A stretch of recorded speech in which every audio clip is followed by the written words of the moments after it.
मौमिता देवनाथ एक जवान और मेहनती डॉक्टर जिनके आगे पूरी जिंदगी पड़ी थी। वो अपना सपना पूरा कर रही थीं दूसरों की सेवा करने का, कोलकाता के मशहूर आरजी कार मेडिकल कॉलेज और हॉस्पिटल में। मरीजों के लिए उनकी लगन और मेडिसिन के लिए उनका जुनून, ये सब जानते थे जो उन्हें जानते थे। लेकिन दुख की बात है कि उनका ये सफर एक भयानक घटना ने खत्म कर दिया, जिसने पूरे देश को हिलाकर रख दिया। एक मनहूस दिन मौमिता हॉस्पिटल परिसर में मृत पाई गई, रहस्यमय परिस्थितियों में। उनकी असामयिक मृत्यु की खबर सुनकर मेडिकल समुदाय और लोग स्तब्ध रह गए। जो मामला पहले आत्महत्या का लग रहा था, वो जल्द ही शक के घेरे में आ गया। मौमिता के परिवार ने यह मानने से इनकार कर दिया कि वो खुद अपनी जान ले सकती हैं। उन्होंने कई सवाल उठाए और कई बातों पर संदेह जताया। जैसे जैसे उनकी मौत से जुड़ी बातें सामने आती गईं, एक खौफनाक तस्वीर उभरने लगी। यौन उत्पीड़न के आरोप छिपाने की कोशिश और संस्थान के अंदर लापरवाही की खबरों ने पूरे देश को झकझोर कर रख दिया। मौमिता की कहानी युवा पेशेवरों, खासकर महिलाओं की सुरक्षा पर सवाल खड़े करती है, वो भी ऐसी जगहों पर जिन्हें सुरक्षित माना जाता है। शुरू से ही मौमिता की मौत की जांच में कई खामियां थीं। अस्पताल वालों ने जल्दबाजी में इसे आत्महत्या करार दे दिया, लेकिन उनके परिवार ने इस बात को सिरे से खारिज कर दिया। उन्होंने मौमिता के शरीर पर संघर्ष के निशान की ओर इशारा किया। उनकी निष्पक्ष जांच की गुहार अनसुनी कर दी गई। पुलिस पर आरोप लगे कि वो मौमिता के परिवार पर दबाव बना रही है। इससे सबूतों से छेड़छाड़ की आशंका और भी बढ़ गई। मौमिता देवनाथ की दुखद मौत ने पूरे देश को झकझोर कर रख दिया। हर वर्ग के लोग दुख और गुस्से में एकजुट होकर सड़कों पर उतर आए। वे सब मौमिता के लिए न्याय और सत्ता में बैठे लोगों से जवाबदेही की मांग कर रहे थे। यह मामला भारत में महिलाओं के खिलाफ बढ़ती हिंसा पर गहरे गुस्से और हताशा का कारण बन गया। पूरे पश्चिम बंगाल में विरोध प्रदर्शन भड़क उठे और देश के अन्य हिस्सों में भी फैल गए।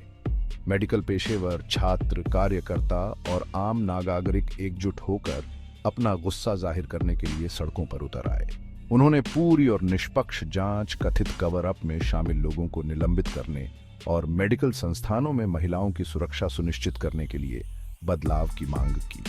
विरोध प्रदर्शन केवल मौमिता के लिए ही नहीं थे, बल्कि उन अनगिनत महिलाओं के लिए थे जो चुपचाप ये सब सहती रही हैं।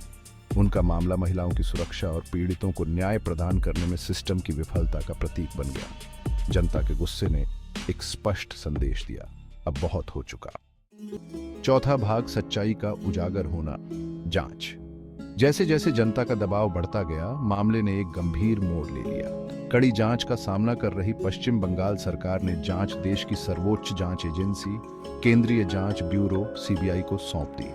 अपनी स्वतंत्रता और गहनता के लिए जानी जाने वाली सीबीआई को मौमिता की मौत के पीछे की सच्चाई का पता लगाने का काम सौंपा गया था। सीबीआई ने सावधानी पूर्वक सबूतों को जोड़ा, गवाहों से पूछताछ की और फॉरेंसिक जांच की।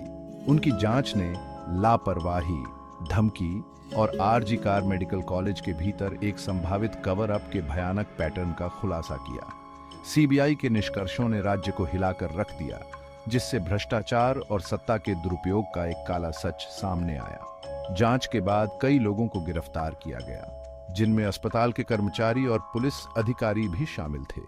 उन पर गैर इरादतन हत्या, सबूतों को नष्ट करने और आपराधिक साजिश के आरोप लगाए गए। सीबीआई के निष्कर्षों से मौमिता के परिवार और जनता को आशा की एक किरण दिखाई दी, जो न्याय के लिए तरस रहे थे। पांचवां भाग, बदलाव के लिए एक राष्ट्र की पुकार। मौमिता देवनाथ की दुखद मौत ने भारत को जगा दिया। इससे महिलाओं के खिलाफ हिंसा, खासकर उन संस्थानों के भीतर जिन्हें सुरक्षित माना जाता है, इस मुद्दे को दूर करने के लिए व्यावहारिक बदलावों की तत्काल आवश्यकता पर प्रकाश डाला गया। इसने उन गहरी सामाजिक विचारधारा और दंड से मुक्ति की संस्कृति के बारे में एक राष्ट्रीय बातचीत को मजबूर कर दिया, जो ऐसे अपराधों को होने देती है। मौमिता का मामला इस बात का एक कटु स्मरण कराता है कि देर से मिला न्याय नहीं होता। उनकी लड़ाई हालांकि दुखद रूप से अधूरी रह गई, लेकिन इसने बदलाव की लौ जला दी है। इसने अनगिनत लोगों को अन्याय के खिलाफ आवाज उठाने और जवाबदेही की मांग करने का अधिकार दिया है। मौमिता के लिए न्याय की लड़ाई जारी है। भले ही न्याय के पहिए धीरे धीरे चलते हैं, लेकिन उनकी विरासत उन लोगों के दिलों में जीवित है जो उनकी मृत्यु को व्यर्थ नहीं जाने देना चाहते। उनकी कहानी एक शक्तिशाली अनुस्मारक के रूप में कार्य करती है कि हमें सभी के लिए एक सुरक्षित और अधिक न्यायपूर्ण समाज के लिए लड़ते रहना चाहिए।